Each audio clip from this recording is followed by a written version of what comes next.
And I give credit to Conor Benn because let me tell you what, I was always right. What did I say to you? He's an extraordinary fighter, but the promoters are bringing him up, which is spoiling his weight at 147. What did I say? I've been saying it for what, 2 years? A man can go across to the United States and actually tear it up.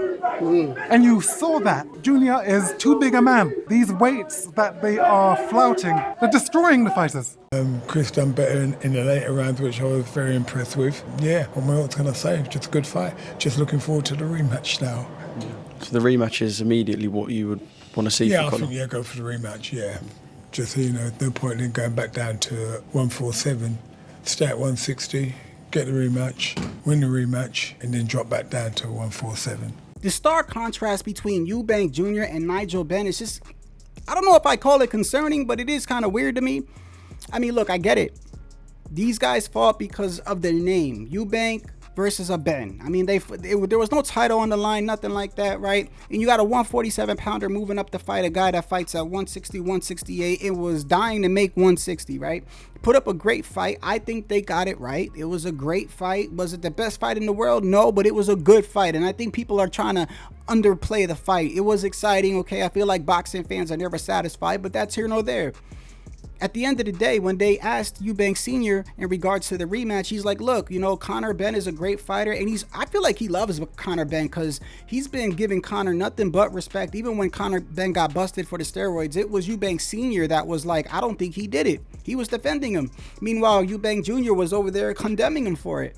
And then after the fight, Eubank Sr. is like, look, man, I feel like they're sabotaging Conor Benn's career. He's a 147-pounder. Junior, my son, is a bigger man. He was dying to make weight.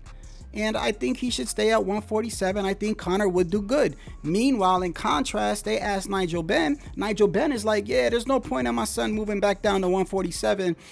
He should stay at 160 for the rematch. And then after that, move back down to 147. And I'm looking at this and I'm like, damn, like, at what point is this going to end? Like, as a boxing fan, of course, another fight will be great for us, right?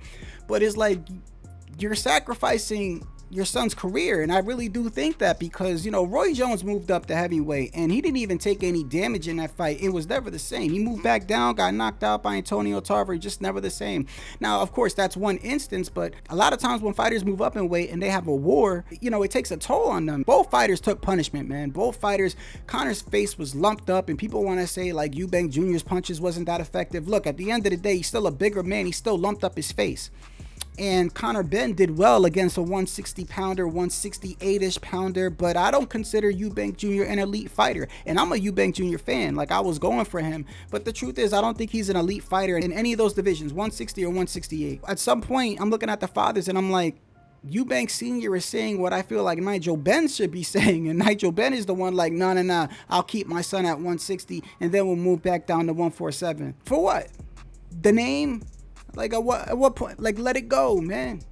Let it go. Well, then again, it's easy for me to say let it go.